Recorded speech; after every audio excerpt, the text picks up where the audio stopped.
What's up? It's Friday, which means that it is week number 3. So here's a little build update on how this character is going so far. I switched my tincture around. Before, I do believe I was trying to poison, which through all the testing I was trying to do with that character, it just really didn't work out the way that I wanted it to. So I just dropped the entire poison idea completely, and I grabbed an oak branch tincture and got Coaling Strike on it. Um, I dropped the whole armor and evasion idea for most of my gear. I'm still wearing the same gloves that I had since my very first League Start video, which when I was Elemental Hit, I'm pretty sure I was still wearing these gloves. I did upgrade the boots. The boots are more chaos resistance. I have 31% chance to avoid elemental elements, the move speed, and the life, which, when it comes to the passive tree, it allowed me to drop all of these element nodes. But dropping these nodes did come at a cost. Um, Even though I no longer needed the elements from Crystal Skin, I don't like corrupted blood, so I still have the pathing up here into tolerance. Now, before, it was Crystal Skin that had corrupted blood cannot be inflicted on you as the protection mastery, and Tolerance was the one that had could not be maimed and cannot be hindered. So since I dropped the Crystal Skin and the chance to avoid elements from the tree, now I could be maimed and I could be hindered, but it did open up a lot of passive nodes for me to play around with. So we got the avoid elemental elements on the boots. If I wanted to, I can drop tolerance altogether, but I don't think I'm going to. I picked up a Feral's Fur, the replica version, for a way to have onslaught, and I get onslaught while aspect of the cat is active. It's the cat's agility is when I get onslaught. So I got the belt that had the cat's agility on it.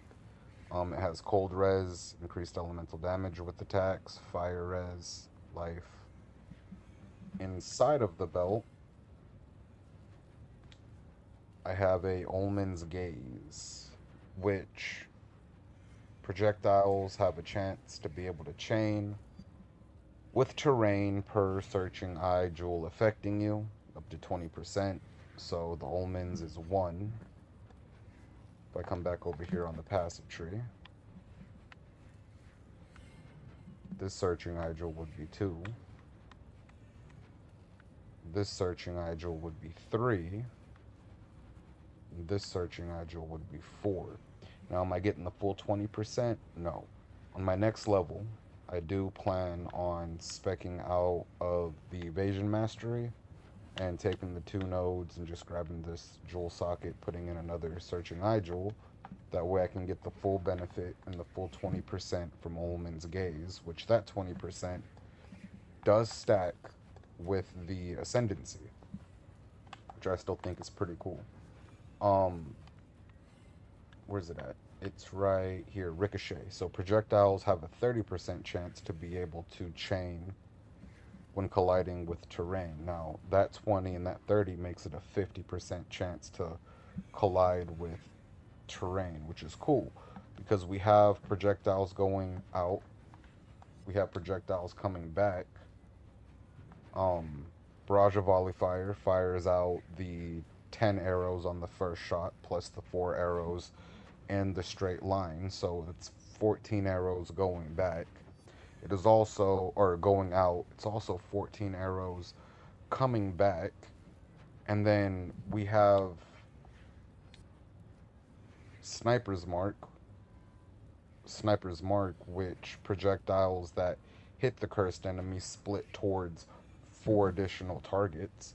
So we have that 14 plus the split of the 4, which is like 18 different projectiles that just go off into the distance, and each one of these projectiles have a 50% chance to come back again and hit the target because it bounces and chains off the terrain, which is just great for a single target, which is why I'm using it.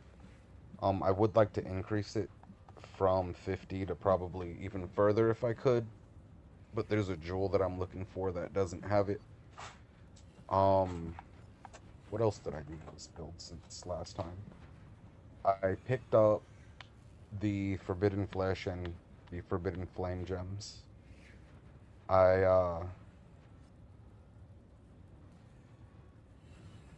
got Avatar of the Veil, which is avoid elemental elements while I'm phasing, which is another reason I was able to drop Crystal Skin and all the nodes leading up to it. But Avatar of the Veil doesn't grant phasing. So that's when the aspect of the cat and Beryl's fur comes in. So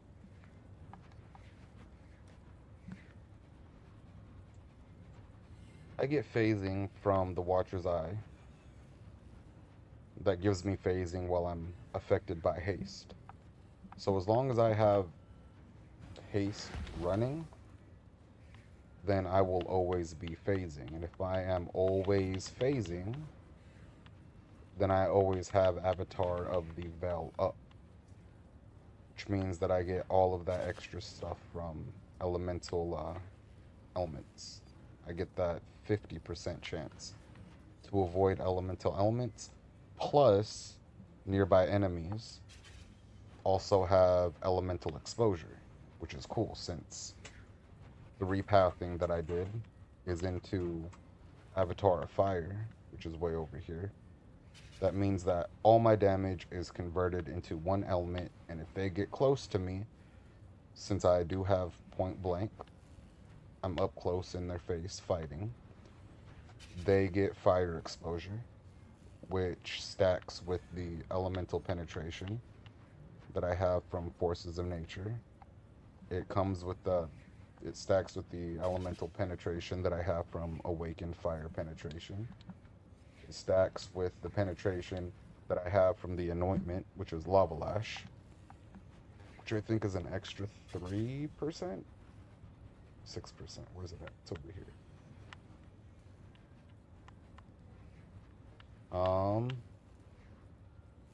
8%. So yeah, the Avatar of the Veil isn't such a bad idea. It not only gives defenses, but it also gives exposure, which you can only have one type of exposure. If you didn't know, now you do. If you were to try to get Elemental Equilibrium, which already inflicts exposure, there's no point to have Avatar of the Veil, because you could only have one source of exposure. So I get my exposure from Avatar of the Veil. Everything else is just basic penetration.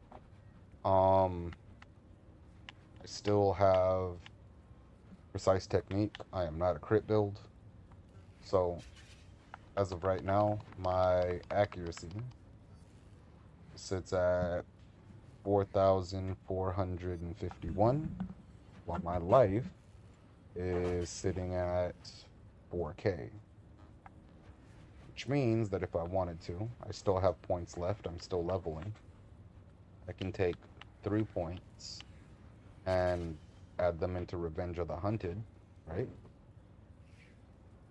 That would put me at 98.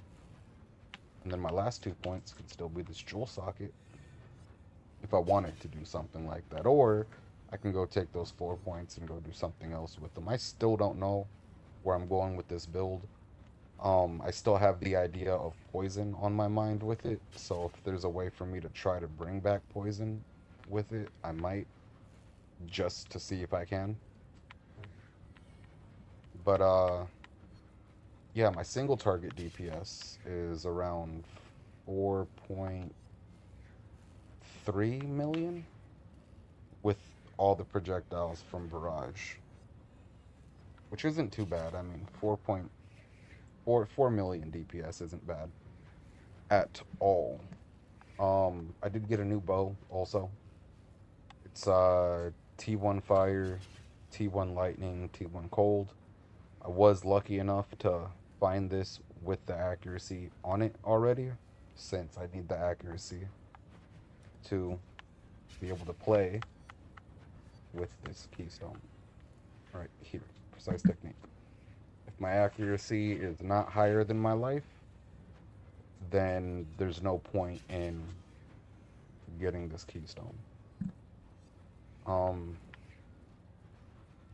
Yeah, what else has changed about it? I got the new Watcher's Eye. Oh, yeah, I dropped Determination and I dropped Grace.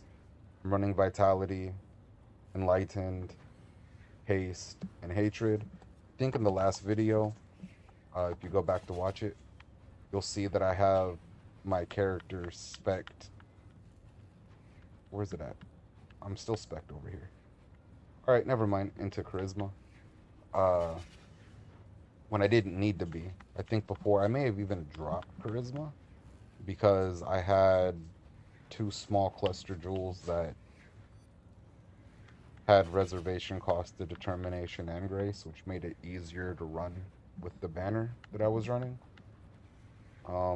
Yeah, I just was messing around in POB with the build, came across this particular type of pathing, was like, you know what, this actually works out, so I repath the character. If I did in fact want to try to go poison with it, I think the only thing that I might need to do is still figure out how I would get 100% poison chance, but I'd have to drop so many nodes. I don't think I'm going to be able to. If I wanted to, I probably can try to find a way, but I like the build the way it is. I could play it like this. It's ripping through content. I would map with it, but I'd rather just probably do a little showcase video of it when it's done. I'm trying to hit level 100. Right now I'm level 95.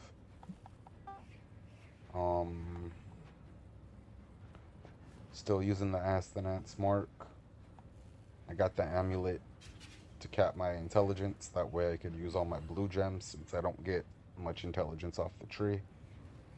Just about all my intelligence is capped from the boots and the amulet. I have the same quiver that I've had since the last video. I have still the same mark of the Elder. I added quality to everything though, and I picked up a new ring, which is still a Shaper ring, but this one had the elemental damage with attacks, and I was able to craft non-channeling skills have -7 to mana cost. Since I have a decent amount of attack speed for my single target, running out of mana would be the worst thing to happen to my DPS. But yeah, the build's coming along well. I made a lot of changes. You know what? Fuck it. If the video is too long, let me just run in here, run a map with it real quick. That way you can see how it's been mapping.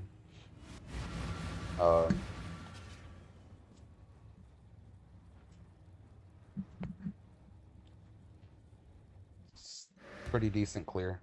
I'm using Lightning Arrow for right now, only because Lightning Arrow has the clear that I've been wanting. It has the clear that I've been looking for. So I just kind of run around in the maps and one-shot everything, pretty much. And if I wanted to, let's say, try to face tank the boss over here, where they at? They're right here. Right? I could just sit here and take all of them out with the last one right there. Yeah. Sit there and just stand in front of the boss and attack them and take them out. Did I go into the Affliction? No, I did not. Can I do the Affliction? Yes. Is this map with really rippy mods? No, not at all. It's got 98% increased quantity, 59% increased rarity. They poison and stuff. It's Not too difficult or nothing, but yeah, you just kind of run around and one shot everything. Um, so I think is pretty cool. When I do the afflictions and I get like 3, 4, 5,000 wisps, then I might have to sit there and fight for a little bit because it makes them extremely tanky. There's still a lot more that I can go over. I have Blood Rage at level 1, and I do have Life Tap, which whenever I attack at all, it will trigger Mana Forged Arrows to also attack with Ensnaring Arrow. So Life Tap gives 19% more damage while I have Life Tap. Ensnaring Arrow makes the enemies take increased projectile damage. And Mana Forged Arrows allows Ensnaring Arrow to be cast without having to think about casting it manually. It just casts for you, attacks for you. So that's it's pretty cool. I also have Life Tap connected to Frost Blink, which is my new movement skill. Because I couldn't get 3 green and I was using dash, so whenever I use a movement, then Life Tap is up. I manually cast Blood Rage, and they both degen, so I also have my Vitality at a level 12, which I still degen, but it's not as bad as if I didn't have Vitality. Now, I'm not really having mana issues right now. If I were to try to continue to upgrade Vitality, then I'm going to run into some mana issues to where I may not be able to attack as much as I want. So that's how that's working.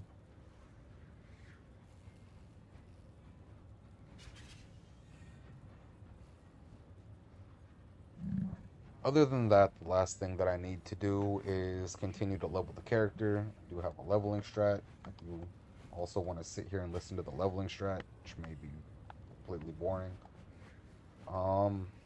Let me run over here to my atlas.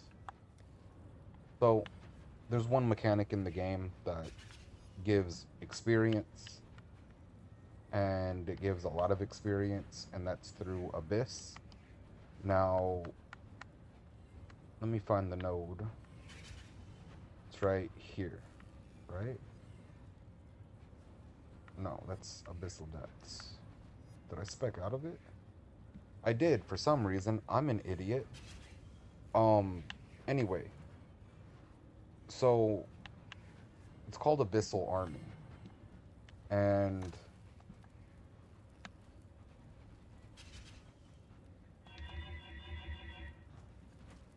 I need to fix that before I forget to.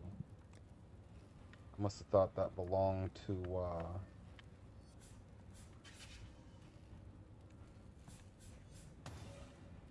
Harbs for some reason. So, the pathing up to Abyssal Army is Abyss monsters in your maps grant 10% increased experience. Abyssal Army gives 50% increased experience. So each monster that you kill will you get 60% increased experience from those monsters, which is a lot of experience. Still don't know why I specced out of that for. Um, you also get 5% increased monsters and 50% increased monsters, so you get 55% increased monsters. The more monsters, the more experience that you get. I have the pathing over to Awaken Depths. That way I get an Abyssal Depths because, you know, Abyss monsters grant 60% increased experience. So going into the Abyss is also monsters that grant increased experience on top of just the general pathing of the Abyss while you're in the map. So I'm also spec'd way over here into Trial of Destruction.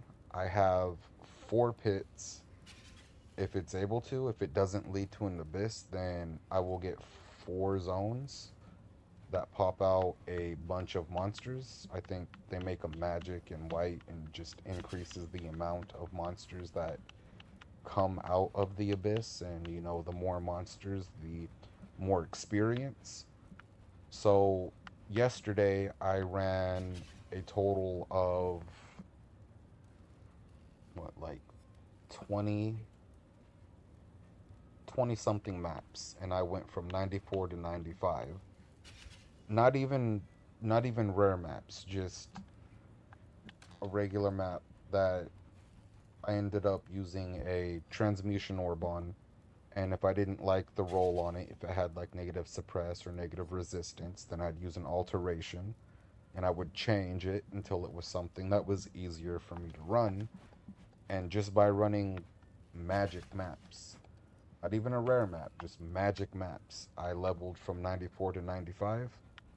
And I'm going to continue to run magic maps, not even rare, to keep my experience to level from 95 to 100. I do stream on Twitch, so you can probably catch me for 4 hours or whatnot on Twitch. But Abysses is the way to go for experience.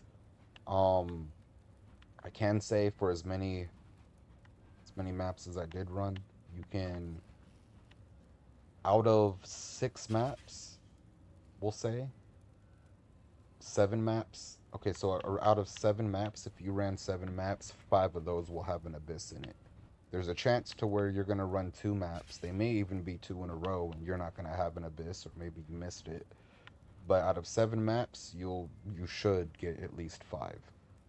5 out of the 7 maps that you ran. If not 5, worst case scenario, 4 out of the 7, which is still more than half the maps that you run is going to have an abyss, which means that more than half the time you will be getting more experience from the abysses. I blocked everything out. Every mechanic in the game I blocked out to run the abyss because it is now my priority to level to 100. This build still isn't done. I'll leave the POB in the description. Um, Probably next Friday into the new year in 2024, I will drop another update video. I'm also running Maven, and the reason I'm running Maven is because I haven't defeated her yet. So this entire build is what I'm going to be running to defeat Maven, to defeat the Ubers, all that good stuff. I want to see if it's capable of just solid handling the Ubers. If I deal too much damage and I'm not tanky enough, then I might spec out of some of the damage, the DPS that I have, to become tankier. I still don't know what's going to happen. But like I said, I am farming Maven. The cool thing about farming Maven is that she comes from the bosses. Her invitations have bosses inside of them. And the final boss in each map has a chance to drop a Elder and Shaper map from Remnants of the Past, right? And if you enter a Maven invitation, every boss in the invitation is a final map boss, right? Final map boss over here at Conquered and Conquerors, they have a chance to drop a Conqueror map, right? So you walk into an invitation, and every one of those bosses is the final map boss, right? So you get a 30% increased chance to drop a Conqueror map. You have a 3% chance to drop an Elder, or 3% chance to drop a Shaper. I also have Vivid Memories, which is a 1.5% chance to drop a synthesized map from the final map boss.